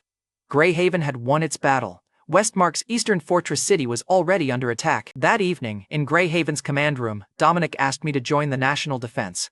I refused first. My rampart is still damaged, I told him. 400 new residents are learning the defenses. Redmont already targeted us. Martin placed the captured control staff on the table. If Iron Ridge falls, Redmont gains the road back to Greyhaven. Paige added, your weapons can stop the wyverns, mine can support them. Dominic traced the road from Iron Ridge back to Greyhaven on the map. I hated the answer. If Iron Ridge fell, Redmont would march straight back to my gate. So, I accepted. Cedric would remain in Greyhaven as acting governor. He knew the walls, the people, and every emergency plan. Cedric looked at the map. You finally gave me the safer assignment. I pointed toward the damaged rampart. You have 400 residents, a broken wall, and Lily. Orin cleared his throat. Cedric closed his eyes. I withdraw the word safer. Paige left before dawn to gather Count Edmund's troops. An hour later, in the armory yard, I chose the volunteers who would leave Greyhaven. I wanted Rhett's best fighters and Travis's party. Rhett demanded the entire Greyhaven guard, so I limited him to volunteers and left the rest protecting town. Travis offered his party before I finished asking. Brooke wanted flying targets. I ordered Molly and Micah into the safest tower. They rejected that idea immediately. Molly folded her arms. You are 8. I am still your maid. I pointed toward the weapon carts. This is a war, Molly answered. Then you will need clean clothes. Her logic was criminally difficult to defeat. Micah stepped beside her. You trusted me at the ballista. Trust me now. At dusk, beside the supply carts, Jace tried to remain behind with Claire. I looked at him. Campaign volunteers get the return barbecue. Anyone staying home is banned from the meat table. Jace grabbed his sword. Claire shook her head. That worked too quickly. Barbecue is binding law here, I told her. Iris arrived carrying the reinforced puppet we had prepared for combat. Behind her, workers loaded a canvas-covered spare frame, reinforced joints, and extra fiberwood onto the supply cart. I had shaped the backup pieces during campaign preparation. Iris had strengthened the main puppet's joints during training and refused to leave it unused while Fairmont's soldiers were fighting. I told her the road would be dangerous, Iris answered. Then the puppet should go first. The shy girl from the engagement carriage had started volunteering for war. Her parents would have fainted from the concept alone. Dominic's royal force prepared to move toward Iron Ridge. Greyhaven's volunteers packed weapons, fiberwood shields, food, and repair material. At dawn the next day, outside the main gate, I stood before our first official campaign force. Rhett led the guard volunteers. Travis commanded the adventurers. Micah checked the weapon carts. Molly checked me. Iris stood beside her puppet. I gave one command. We help Iron Ridge. Nobody trades their life for glory. We all come home and we eat together again. The soldiers raised their weapons. The villagers promised to keep the fires ready. My so-called useless magic had protected Greyhaven from a prince. The reward was leaving the home I had finally secured to protect the road that kept it safe. Blake's raid had only been the opening move. By the time we reached Iron Ridge, its south gate was gone, and my father was standing inside the wreckage. 2 days after leaving Greyhaven, smoke covered Iron Ridge's shattered south gate. I learned the full disaster from King Dominic, Graham, and the survivors after our forces regrouped. Roland had heard I became a baron and helped kill a dragon. He rejected both reports, called them border gossip, and marched toward Iron Ridge expecting another easy contradiction. Redmont corrected him with explosives. Wyverns crossed the broken gate carrying black impact bombs. The spheres detonated when they struck stone or armor. One blast tore open a tower, another scattered Roland's formation and killed soldiers before they could raise shields. Roland had marched into a live siege while still calling my victories gossip. Then the Wyverns turned west. At that same hour, outside Iron Ridge's west gate, my smaller force had become the louder target. Redmont's soldiers were pressing the outer road while 3 Wyverns circled above them. I placed fiberwood shields across the approach and ordered our ballista crews to fire only after the monsters committed. Iris sent her reinforced puppet onto the wall. The first Wyvern dove toward our loaders. Her puppet jumped from the parapet, caught the rider's control line, and dragged him sideways. The Wyvern smashed into the road instead of the firing platform. The shy girl who once froze during a puppet show had just swatted a flying monster out of the sky. Beautiful progress. Terrible vacation. Micah's crew fired into the second Wyvern. Brooke froze one wing after the bolt tore it. The creature dropped behind the enemy line and crushed 2 supply carts. Redmont's ground troops pushed forward anyway. Their commander expected our little force to hold position until we died heroically. I had other plans. We kept the west road loud enough to pull the remaining Wyverns away from the south gate. Then I ordered a staged withdrawal before the enemy could surround us. Rhett hated retreating. We still have targets, Rhett protested. I pointed toward Iron Ridge. Our target was time. We bought it. Move. Travis's adventurers covered the last carts. Iris's puppet stayed behind until every loader crossed the ridge, then sprinted after us with enemy arrows stuck in its shield. We lost equipment. We kept every person. Iris caught me checking the dents across her puppet's shield. You're staring, Iris told me. I was checking the damage, I answered. Iris tilted her head. Only the puppet? I studied the road with sudden professional interest. Iris smiled anyway. By the time Redmont realized we had left, Iron Ridge's surviving defenders had escaped the south side kill zone. That evening, at the forest regrouping camp, King Dominic brought Roland into the command tent. Roland's armor was scorched. Several Whitmore guards stood behind him with empty spaces where their friends should have been. Dominic pointed toward my west road map. Baron Theo's force drew the Wyverns away, Dominic told him. His weapons gave Iron Ridge's survivors time to regroup. Greyhaven also stopped Prince Blake's advance and captured him. Roland looked at me. You expect me to believe this child killed a dragon and captured a prince? He had asked the king that question. He had challenged the king's word in front of the entire command tent. Outstanding survival instinct. Dominic's expression hardened. I witnessed the prince's defeat. I granted Theo his title. Roland's mouth opened, then closed. The command tent waited. Graham Whitmore, my older brother, stepped beside him. I'm proud of Theo, Graham said. I have been since he survived the place we sent him to. Roland glanced at Graham. You should be thinking about your own inheritance, Graham answered. I am. Theo earned his. Later that night, beside the campfire, Iris watched wounded soldiers pass between tents. She held the puppet's scratched arm against her chest. I hate this, Iris whispered. Those bombs fall once and families disappear. I hated it too. Greyhaven sat behind the same road, and Redmont had already tried our gate, so I stopped staring at the fire and started drawing. Ballistae launched straight. The wyverns kept changing height. We needed something that could throw many smaller blades high into the air and cover a wide path. I drew a fixed catapult for camps and a wheeled one for the army. Both used simple arms, counterweights, and release catches. I understood. Rhett looked over my shoulder. Can it throw a sword? It can throw several. Rhett smiled like war had finally offered him a hobby. The next morning, at the regrouping city behind Iron Ridge, Roland found me beside the weapon carts. He demanded an explanation for Greyhaven, my title, the dragon, and every rumor he had rejected. I answered, You sent me away. I built things. People survived. Roland pointed at the ballista frames. Wooden siege toys do not defeat dragons or princes. Before I could answer, Paige Monroe rode into the yard with Fairmont troops behind her. Paige dismounted, inspected my sketches, and ignored Roland's rank completely. Are those the new catapults? Paige asked. How many do I get? I stared at her. Good morning to you too. Paige tapped the mobile design. Good morning, how many? Weapon hunger had survived the invasion. Honestly, I respected the consistency. Roland ordered Paige to stop encouraging nonsense. Paige faced him. Your soldiers survived because Theo's nonsense pulled the wyverns west. The yard went quiet. Roland's own officers had heard enough reports to avoid defending him.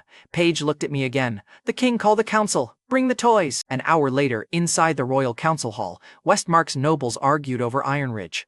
The rule was simple. Redmont wyverns stayed above bow range and dropped impact bombs. Tight formations became targets. Scattered troops could not retake the city. Dominic asked me to command the front assault. Several nobles laughed before I answered. One lord looked at my height. The child wants credit without standing in the first line. Another called me selfish for protecting Greyhaven instead of chasing glory. I gave him the rude answer, I don't want to get injured. The room erupted. A decorated commander accused me of cowardice. Roland watched without correcting him. I let the commander finish. Then I pointed at the eastern map. Redmont already attacked Greyhaven. If I fall, nobody else can repair its walls or build its weapons. Put me in the first line and you risk the one place blocking their road west. The laughter thinned. I added, put my machines in front, keep me behind the shields where I can build more. Paige covered a smile. Graham did not bother hiding his. The commander demanded proof that my machines could even exist, so I used the prepared timber and iron stacked beside the hall. Fabrication spread through the material. A reinforced catapult rose first, its throwing arm locking into the frame. Then a shielded ballista formed beside it. Wheels, braces, winches, and release catches settled into place while the nobles backed away from the growing machines. The same men who had mocked my size now moved their chairs for my artillery. I loaded a bundle of wooden practice blades into the catapult basket and turned the release catch toward the open courtyard. Nobody laughed anymore.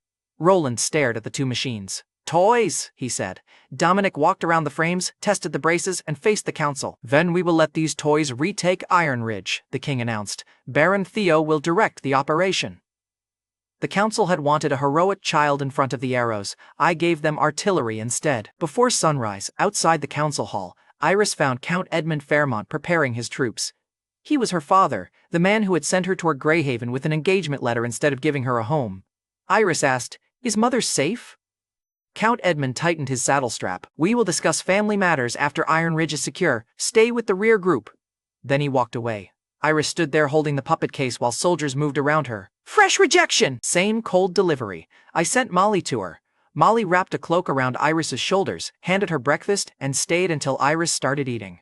An hour later on Iron Ridge's western approach, I assigned the attack roles. Micah would command the mobile catapults because he knew my release timing. Rhett's guards would protect the artillery. Travis's adventurers would reinforce any folding line. Paige would lead the elemental mages around the northern gate. Paige looked across our patched armor, merchant wagons, puppets, and wooden machines. Theo, Paige called, you may have assembled the strongest army here by refusing to call it an army. I answered, please don't tell Rhett. Too late. Rhett had already started posing beside the catapults. The assault began behind my fiberwood shields. Westmark soldiers pushed the reinforced plates up the western road. Redmont arrows struck first. Fire and stone magic followed. The shields held. One fire blast covered the front plate and burned out without reaching the men behind it. A stone spear cracked against the layered fibers and fell in pieces. The soldiers who expected to die crossing open ground kept walking. Redmont's wall crews fired harder. Our line moved faster. I stayed behind the first shield rank and repaired damaged braces as we advanced. Fabrication sealed one split, tightened another, and kept the road moving. The nobles had called the shields children's craft. Now entire units were hiding behind them with zero shame. Good. Survival had finally improved their taste. When our main force reached the western gate, Page's flanking group attacked the north side. From the western road, I saw Page's fire mages clear the wall while Brooke froze the northern hinges. Graham, Count Edmund, and Roland pushed the heavy infantry into the opening. Redmont shifted troops north. That opened our lane. Rhett drove the Greyhaven guard through the broken western barricade. Enemy cavalry hit his squad from the side and separated several fighters from the artillery. Travis saw the gap and moved before I called him. His adventurers slammed into the cavalry and held the riders until both attack lines met inside the gate. Roland charged too far ahead during the push. A collapsing beam knocked him from his horse. 3 Redmont soldiers closed around him while his guards fought on the other side of the fire. Travis reached him first. The adventurer who once distrusted every noble blocked one spear, broke the second, and dragged Roland behind a fiberwood shield. Roland looked at the man saving him. Travis shoved a spare sword into his hand. "Stand up!" Then Travis turned back toward the cavalry. Roland stood. Then the wyverns arrived. 6 shapes crossed the smoke above Iron Ridge. 5 carried impact bombs. The largest one flew higher with an armored rider and a reinforced control staff. Micah raised one hand beside the catapult line. The boy once sold for 5 silver crowns now had national soldiers waiting for his command. "Hold!" Micah ordered. The first wyvern crossed the marked stone. Micah dropped his hand. The catapults fired bundles of reinforced blades into the sky. The spread opened above the road. 2 wyverns flew straight into it. Their wings tore, their bombs fell short, and both monsters crashed outside the shield line. The third tried to climb. A ballista bolt punched through its lower body and sent it into the city wall. Enemy riders changed direction. Micah had expected that. He ordered the second catapult pair to fire across their escape path. More blades filled the air. 2 wyverns dropped before releasing their bombs. Soldiers on both sides stopped watching the gate. Everyone looked up at the rescued servant child, the leading Redmont's air force. Micah stayed focused and pointed at the largest wyvern. "That one is still coming!" The armored monster broke through the last blade spread. One wing bled, but it kept flying toward the artillery. Its rider threw an impact bomb. Rhett cut the bomb out of the air with a fiberwood-backed blade. The spear detonated above the road and threw him into a shield cart. He rolled, stood, and looked offended. "Again," Rhett demanded. The rider wisely chose distance. Travis and Jace fired hooked lines into the wyvern's damaged wing. The monster dragged both men across the road, but their lines pulled its flight lower. I ordered every remaining ballista toward the chest. The first bolt struck armor. The second broke through. Page reached the western wall and launched a fire blast across the gap. Flames covered the wyvern's neck and forced it down between the artillery lanes. The creature hit the road, tore free of one hook, and charged. Rhett met it. He ran up the broken shield cart, jumped onto the lowered neck, and swung once. The head hit the road before the body finished sliding. Iron Ridge's last wyvern was dead. Micah's artillery had destroyed the squad. Page's flank had opened the gate. Our shields had carried Westmark's army through the kill zone. Redmont's remaining soldiers broke. By midday, Iron Ridge was back under Westmark control. Inside the reclaimed western gate, soldiers dragged down Redmont banners and lifted Westmark's colors. Families emerged from cellars. The defenders who survived the Southgate bombing found their units again. Iris reached the gate with Molly. She counted Micah, Rhett, Travis, and me once, then released the breath she had been holding since sunrise. Count Edmund crossed the yard and gripped my shoulder. "You saved this city," he told me. "Fairmont County owes Greyhaven." Roland stood several steps away. He looked from the broken shield cart to Micah's catapults. Then he looked at Travis, the man who had dragged him out of the fire. Graham moved toward him. "Father!" Roland turned away before Graham reached him. "He left the gate without speaking to me." The city had barely started celebrating when Travis brought one captured Redmont field commander into the yard. Blake had already exposed Redmont's invasion plan at Greyhaven. I needed one answer. Dominic asked, "Where is the third force?" The commander answered with one line. "Fairmont County is already under attack." Iris stepped forward before anyone else. "Then I'm going to Fairmont." Minutes after Iron Ridge was retaken, Iris refused my offer to lead the Fairmont rescue. We stood inside the reclaimed gate while smoke still covered the road west. "Fairmont has to be seen defending its own people," Iris told me. "If you take command, my father's enemies can call him finished and strip the county apart." I wanted to go anyway. Greyhaven still needed me, Iron Ridge's machines needed repairs, and Iris was right about the flag. A child baron from another territory could save the county and still destroy her father's authority in the same afternoon.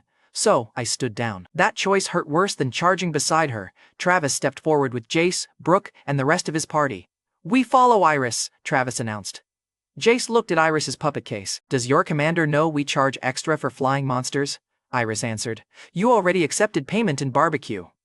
Jace looked at me. "You taught her contract law. She learned the dangerous parts." The adventurers laughed once, then formed around her without hesitation. Iris raised the Fairmont banner. "We leave now," she ordered. I remained at Iron Ridge. Iris, Travis, and the survivors later told me what happened at Fairmont County. By late afternoon, on the road below the castle in Fairmont County, Iris found the county under Wyvern bombardment. Impact bombs had opened the outer wall. Smoke covered the farms. Redmont soldiers were pushing through the lower town while 5 wyverns circled above the castle. Iris looked at the burning towers and asked one question. "Is my mother inside?" A wounded guard confirmed that Catherine Fairmont and Iris's older sister were trapped in the castle. Iris gripped the banner until her hands hurt. Travis offered to lead the first charge. Iris refused. "Someone from my family has to be visible. Put the flag beside me." Inside the castle, survivors later described the darkest part. Catherine and Iris's older sister watched the outer defenses fail from a damaged tower. The remaining guards expected capture before nightfall. Catherine discussed taking their own lives rather than becoming Redmont prisoners. Then, Catherine looked toward the doorway and finally spoke Iris's name. Iris's older sister had no answer. Outside the walls, Iris planted the Fairmont flag on a broken wagon. Her reinforced puppet climbed onto the roof beside it. The white-haired girl, the family banner, and the knight-shaped puppet were visible from the castle and the enemy line. A wyvern dove toward them. Iris moved 2 fingers. The puppet jumped. It struck the rider from the saddle, caught the control line, and drove the wyvern into the ground beyond the gate. Redmont's front line stopped. They saw the flag and assumed a major Fairmont force had arrived behind the smoke. Their commander pulled soldiers away from the castle to face reinforcements that barely filled one road. Iris used the mistake. "Travis, left side," she ordered. "Brooke, freeze the street. Jace, stay behind the puppet." Jace complained. "That last order feels personal." Iris sent the puppet forward. "It is!" The shy girl had become very comfortable giving adventurers attitude. Paige would have been proud. Brooke froze the mud beneath Redmont's front rank. Travis's fighters hit them before they recovered. Jace used his enhanced blade to cut through the spear line. The puppet moved ahead of all of them. It blocked arrows, broke shields, and pulled one wounded Fairmont guard behind cover. Marionette magic had been called evil for years. On that road, it kept becoming a rescue. Then a Redmont soldier aimed at Jace's back. Iris saw the strike. The puppet threw itself between them. The enemy blade cut through one shoulder joint. The puppet's arm fell into the mud. Jace turned and dropped the attacker. The damaged puppet stayed upright. Iris's hand shook. She raised it again. The puppet lifted its remaining sword and kept fighting. Jace looked at the fallen arm, then at Iris. He moved beside the damaged puppet and kept fighting. The ground force started falling back. Then the remaining wyverns descended together. The one-armed puppet had to choose between the ground soldiers and the wyverns above. Redmont's commander saw the limit and ordered every wyvern toward Iris. He thought the rejected daughter had used her last surprise. He was cooked. The canvas dropped from the spare frame we had loaded at Greyhaven. A second combat puppet stepped into the road with a broader shield and a heavy blade. Back in my workshop, Iris had held 2 dolls for only seconds. Now she raised both hands. "My family called me a failure," Iris told the Redmont commander. "Theo said this magic could protect people. Watch me prove him right." The damaged puppet charged the ground line. The second puppet jumped toward the wyverns. Iris controlled both at once. The new puppet caught the first monster with its shield and drove it into the frozen street. Brooke trapped the wing. Travis's party finished the rider. The second wyvern attacked from behind. Iris turned the damaged puppet, threw its sword upward, and struck the creature across the chest. Jace fired a hooked line into the wound. The new puppet pulled. The wyvern crashed beside the first. The last 3 tried to climb. Iris sent both puppets after them from opposite sides. One used the wagon roof. The other jumped from the castle rubble. Their blades tore through control lines and wing joints before the riders escaped. 2 wyverns fell. The final rider abandoned his bomb and fled east. Redmont's ground commander saw the sky empty and ordered retreat. Iris stood beneath the Fairmont flag with 1 damaged puppet and 1 clean one. The surviving Redmont soldiers fled with both puppets still in sight. Fairmont County survived. When Count Edmund reached the county after Iron Ridge, castle guards and civilians gave him the same description. A white-haired girl had carried the Fairmont flag. 2 distinctive puppets had broken the attack. Catherine and Iris's older sister heard the report. Count Edmund stopped beneath the broken gate. Catherine sat down. Iris's older sister covered her mouth. They knew exactly who had saved them. A castle escort asked Iris to meet her family immediately.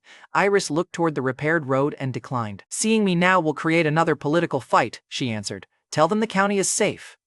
She chose the adventurers waiting beside her and returned to Greyhaven. 3 days later, at Greyhaven's main gate, I saw the Fairmont banner first. Then Iris appeared beside the wagon. Her damaged puppet sat behind her with one empty shoulder. Travis's party looked exhausted, filthy, and extremely pleased with themselves.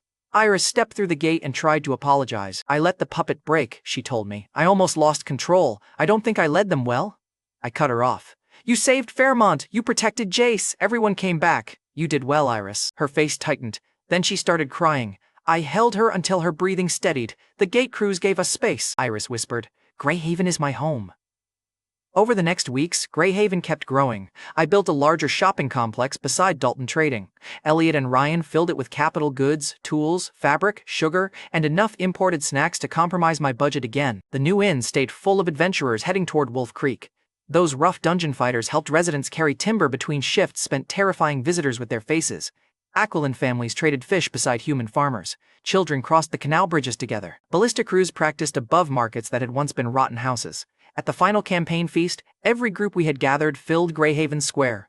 The returning soldiers ate beside villagers, merchants, adventurers, knights, migrants, and Aquilin. The barbecue fires stayed lit until midnight. Our promise had been simple. Come home alive and eat together again. We did. Paige challenged Rhett's knights to a drinking contest and defeated 2 before Cedric removed the 3rd cup from her hand. Paige pointed at him. Academic interference, Cedric answered. Military survival. Rhett demanded a rematch with larger cups. Molly threatened all of them with kitchen duty. I looked across the square, the place Roland had chosen as my disposal site. Greyhaven had become precious. Then, Cedric placed a textbook beside my plate. Your campaign delayed 3 lessons, Cedric announced. Rhett dropped the practice sword on the other side. His training delayed 600 swings, Rhett countered. They looked at each other. Then they looked at me. I ran. The whole town cheered while my tutors chased me through the fortress city. As I ran, I promised to keep making Greyhaven better. First, I had to survive the books and bruises.